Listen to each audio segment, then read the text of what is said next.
السلام علیکم، میں ہوں اقرا اور آپ دیکھ رہے ہیں میرے یوٹیوب چینل اقرا راجپوت ناول دہلیز یار by Iqra Rajput episode number 43۔ کس کو قاتل میں کہوں، کس کو مسیحا سمجھوں، سب یہاں دوست ہیں بیٹھے ہوئے، کسے کیا سمجھوں۔ وہ بھی کیا دن تھے جب ایک وہم یقین ہوتا تھا، اب حقیقت نظر آئے، اسے کیا سمجھوں۔ دل جو ٹوٹا تو کئی ہاتھ دعا گو اٹھے، ایسے ماحول میں کسے کیا سمجھوں۔ ظلم یہ ہے کہ یکتا تیری بیگانہ روے، لطف یہ ہے کہ اب تک تجھے اپنا سمجھوں۔ اس دن کے بعد سے جہانگیر حویلی کی فضا میں ایک تناؤ سا آ گیا تھا، سبھی ایک دوسرے سے نظریں چرائے پھر رہے تھے، اور جو ان سب میں پرسکون تھیں وہ روزینہ بیگم تھیں۔ لیکن دو لوگ ایک کمرے میں ساتھ رہتے ہوئے بھی ایک دوسرے سے بہت دور ہو گئے تھے۔ رتبہ اب بھی ضامن کے سب کام ویسے ہی کر رہی تھی جیسے پہلے کرتی تھی، لیکن اس نے ضامن کو مخاطب کرنا چھوڑ دیا تھا۔ وہ صبح ضامن سے پہلے ہی اٹھ کر اس کی سب چیزیں تیار کر کے رکھ دیتی تھی، اور رات میں ضامن کے آنے سے پہلے ہی سو جایا کرتی تھی، لیکن صرف وہ سونے کا ناٹک کرتی تھی۔ ضامن بھی رات گئے تک گھر لوٹتا تھا۔ آج ضامن جلدی ہی آفس سے آ گیا تھا۔ جب رتبہ کمرے میں آئی تو وہ وارڈروب سے اپنے کپڑے نکالتا لگیج میں رکھ رہا تھا۔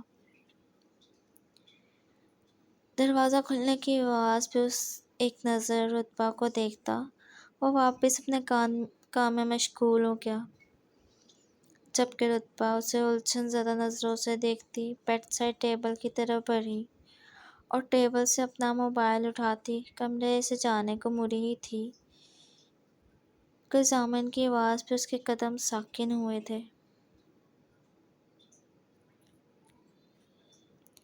میں ابراڈ جا رہا ہوں، اور رتبہ نے چونک کر اسے دیکھا تھا، جو خود کو مصروف ظاہر کرنے کی ہر ممکن کوشش کر رہا تھا۔ اس دن کے بعد آج ضامن نے اسے مخاطب کیا تھا، ورنہ وہ دونوں ایک دوسرے سے لا تعلق بنے ہوئے تھے۔ واپس کب آئیں گے؟ رتبہ نے بے اختیار پوچھا،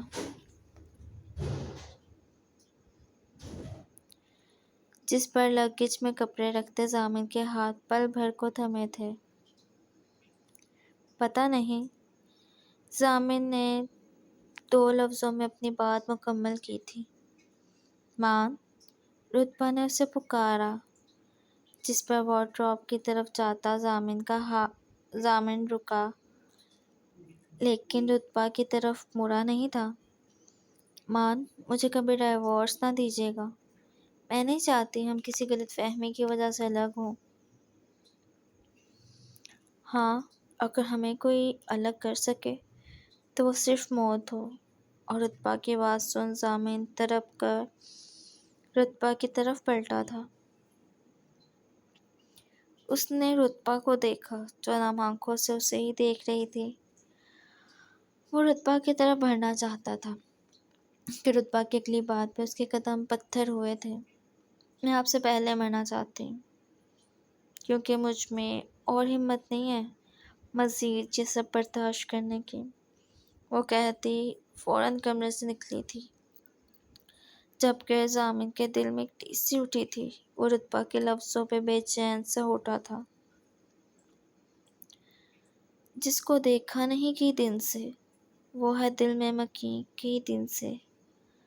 اچانک ایسی نظر پڑی اس کی، میں وہیں کا وہیں کئی دن سے۔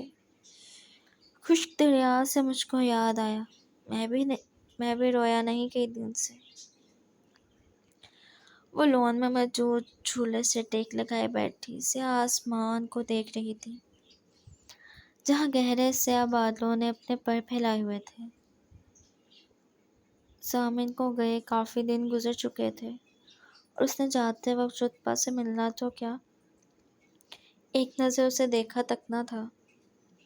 وہ اب بھی اپنی ہی سوچوں میں گم تھی کہ اسے اپنے چہرے پہ کسی کی نظروں کی تپش محسوس ہوئی، جس پر اس نے سامنے دیکھا تھا، جہاں مہنور کھڑی اسے ہی دیکھ رہی تھی اور رتبہ کے اپنی طرف متوجہ ہونے پر وہ سست قدم اٹھاتی رتبہ کے برابر جھولے پہ بیٹھی تھی۔ آپ اداس ہیں؟ مہنور نے گردن موڑتے اسے دیکھا تھا، جس پر رتبہ کے چہرے پہ ایک تلخ مسکراہٹ رقصہ ہوئی تھی۔ تمہیں پتہ ہے مانو، میں نے ہمیشہ اپنی روح میں وہ اداسی محسوس کی ہے جو پنجرے میں بند پرندوں کی آنکھوں میں ہوتی ہے۔ رتبہ نے اسے دیکھا تھا تو یکٹک اسے ہی دیکھ رہی تھی۔ مانو تمہیں ایک بات بتاؤں؟ رتبہ اب سامنے کسی غیر مرئی نقطے پہ نظریں جمائے ہوئے تھی۔ بتائیں؟ مہنور ہنوز اسے ہی دیکھ رہی تھی۔ میں سوچتی تھی کہ لوگ کیسے کسی اور کے پیچھے رل جاتے ہیں۔ اب خود کو دیکھوں تو سمجھ آتی ہے، ایسے رل جاتے ہیں۔ رتبہ کے چہرے پہ کرب واضح تھا، جسے دیکھ مہنور کی آنکھیں نم ہوئی تھیں، لیکن اس نے بمشکل خود پر ضبط کیا تھا۔ آپ ایمان بھائی کو گئے کافی دن گزر چکے ہیں، ان کی کال آئی کیا؟ مہنور نے اسے ڈرتے ڈرتے پوچھا تھا۔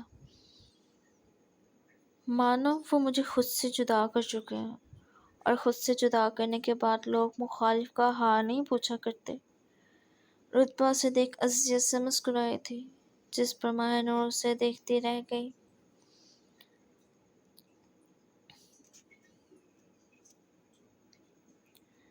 جدائی کے بعد انسان کے سینے میں مردہ دل برآمد ہوتا ہے، جیسے ملبے میں کوئی لاش، اور اس وقت اسے دیکھ مہنور کو کسی زندہ لاش کا سا گمان ہوا تھا۔ آپ ایمان بھائی جلدی آ جائیں گے، پھر سب ٹھیک ہو جائے گا، مہنور نے کسی معصوم بچے کی طرح اسے دلاسا دینے کی کوشش کی تھی، اور اپنی بہن کی اس معصوم سی کوشش پر رتبہ مدھم سا مسکرائی تھی۔ کیا یہ حقیقت ہے؟ رتبہ نے اس کی آنکھوں میں دیکھا تھا، جس پر مہنور بوکھلائی تھی، اور اس کی بوکھلاہٹ دیکھ رتبہ کے چہرے پہ عزت زدہ مسکراہٹ آئی تھی۔ مانو اس دنیا میں حقیقی چیزیں صرف ایک بار ہی ہوتی ہیں، پیدائش، محبت، موت۔ پیدائش کے بعد محبت مجھے ہو چکی، اب بس موت کا انتظار ہے، کیونکہ اگر اس کے علاوہ کچھ اگر ہو سکتا ہے تو وہ صرف وہم ہے، اور میں وہم میں اب نہیں رہنا چاہتی۔ رتبہ نے پیار سے اس کا گال تھپتھپایا تھا، جس پر مہنور بس اپنی بہن کے صبر کی حد کو دیکھتی رہ گئی۔ کتاب سادہ رہے گی کب تک؟ کبھی تو غازِ باب ہوگا، جنہوں نے بستی اجاڑ ڈالی، کبھی تو ان کا حساب ہوگا۔ وہ لاؤنج عبور کرتی داخلی دروازے کی طرف جا رہی تھی کہ کب سے آنے والی روزینہ بیگم کی آواز نے اس کے قدم منجمد کیے تھے۔ گھر چھوڑ کے جا رہی ہو کیا؟ روزینہ بیگم نے اس کے ہاتھ میں ہینڈ بیگ اور موبائل دیکھ استہزائیہ انداز میں پوچھا تھا، جس پر رتبہ نے پلٹ کر اسپاٹ نظروں سے انہیں دیکھا۔ آپ کو کوئی کام ہے؟ رتبہ کے لہجہ اسپاٹ تھا۔ کام تو خیر نہیں، لیکن تمہارے اس بے رونق چہرے کو دیکھ مجھے بہت سکون مل رہا ہے۔ ویسے تمہیں ایک راز کی بات بتاؤں؟ روزینہ بیگم ویل چیئر گھسیٹتی اس تک آئی تھی۔ تم بہت سچ بولتی ہو۔ روزینہ بیگم نے اس کے روبرو ہوتے اس کی آنکھوں میں دیکھا تھا۔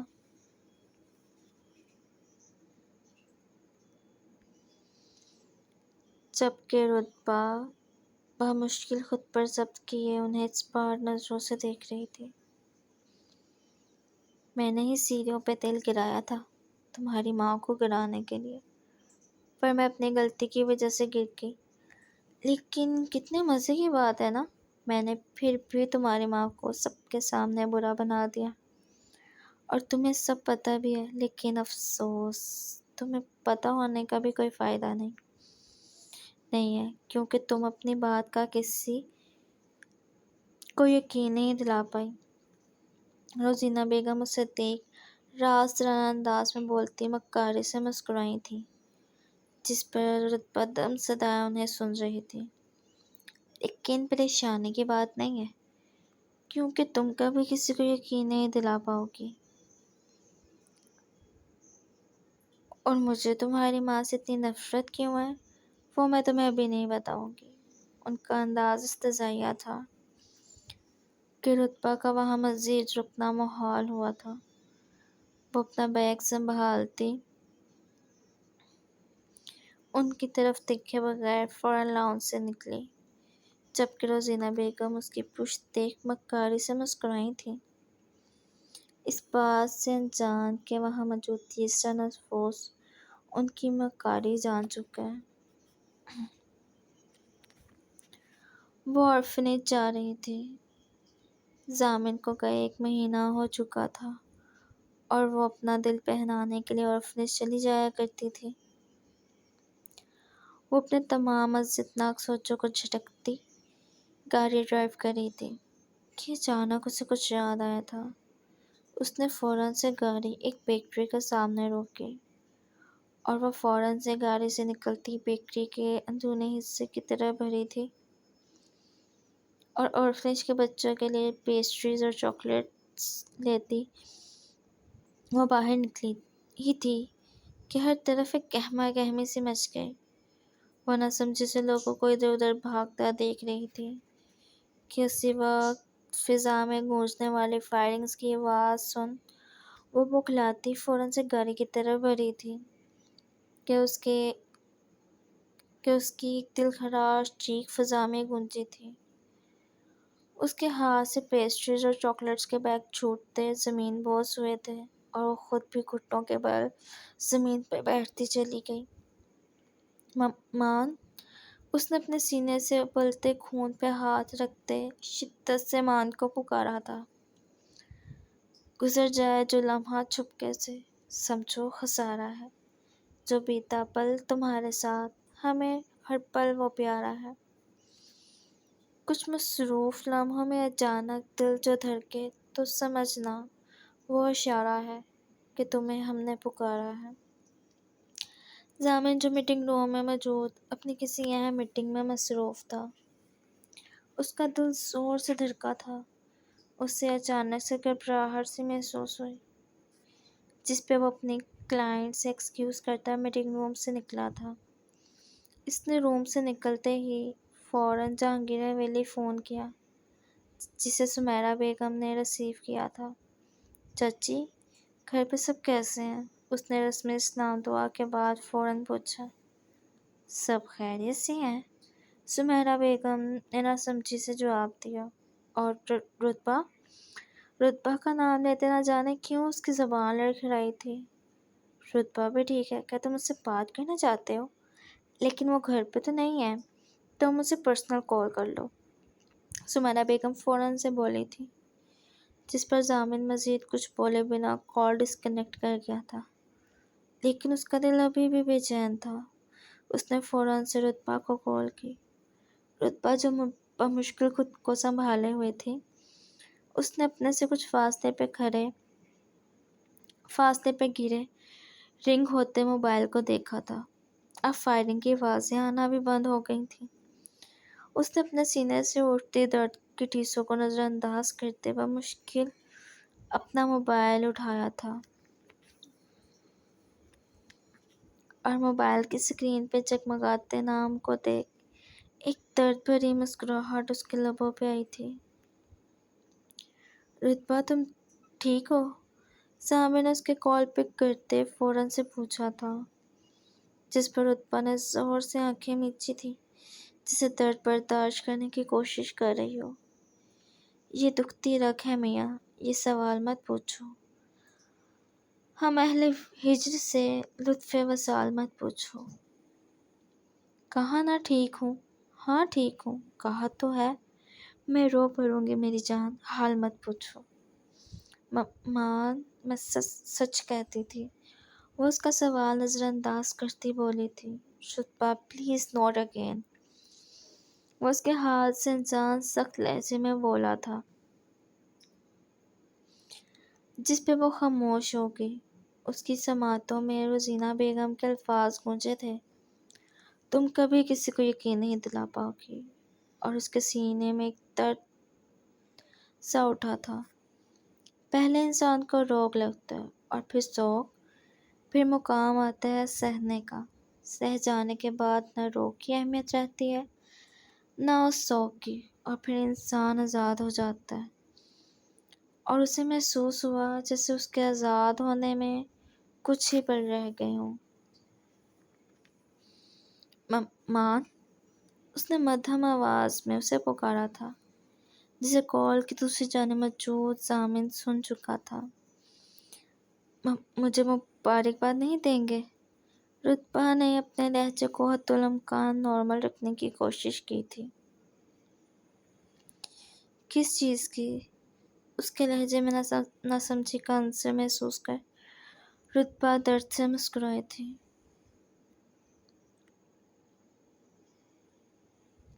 مجھے مبارکباد دیں؟ مجھے مبارکباد دیں کہ میں آج اس منافق بستی میں موجود ان نام نہاد رشتوں کے ہاتھوں دی ہوئی اذیتوں سے نجات پانے والی ہوں۔ رتبہ بمشکل ضبط کرتی بولی تھی، جبکہ اس کی آنکھوں سے آنسو ٹوٹتے بہے جا رہے تھے۔ تم ہوش میں تو ہو؟ کیا بکواس کر رہی ہو؟ اس کی بات سن ضامن کا دل بری طرح گھبرایا تھا۔ اسے کسی انہونی کا احساس ہوا۔ مان، میں نے آپ سے کہا تھا نا، میں چاہتی ہوں کہ ہمیں صرف موت جدا کرے۔ دیکھے، موت نے بالکل بھی تاخیر نہیں کی۔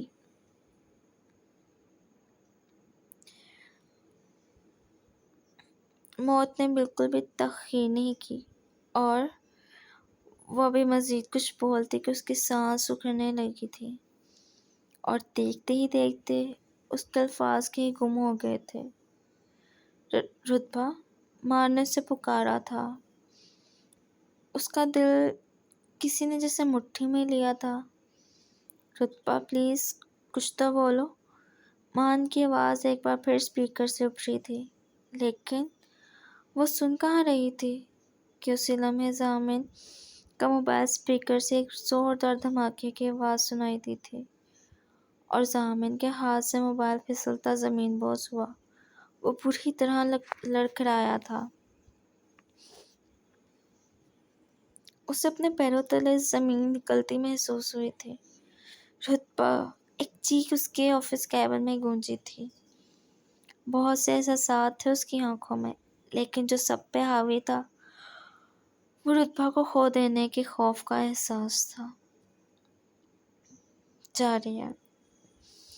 پلیز میرے چینل پر جتنے بھی نئے آنے والے ریڈرز اور لسنرز ہیں جنہوں نے ابھی تک میرا چینل سبسکرائب نہیں کیا، پلیز وہ میرے چینل کو سبسکرائب ضرور کر دیا کریں اور لائک بھی کیا کریں، کیونکہ آپ کے ایک لائک سے مجھے بہت موٹیویشن ملتی ہے۔ کمنٹ کر کے اپنے رائے کا اظہار بھی کریں کہ آپ کا ایپیسوڈ کیسی لگ رہی ہے۔ Please like, share, comment and subscribe my channel to get every new videos up. Thank you.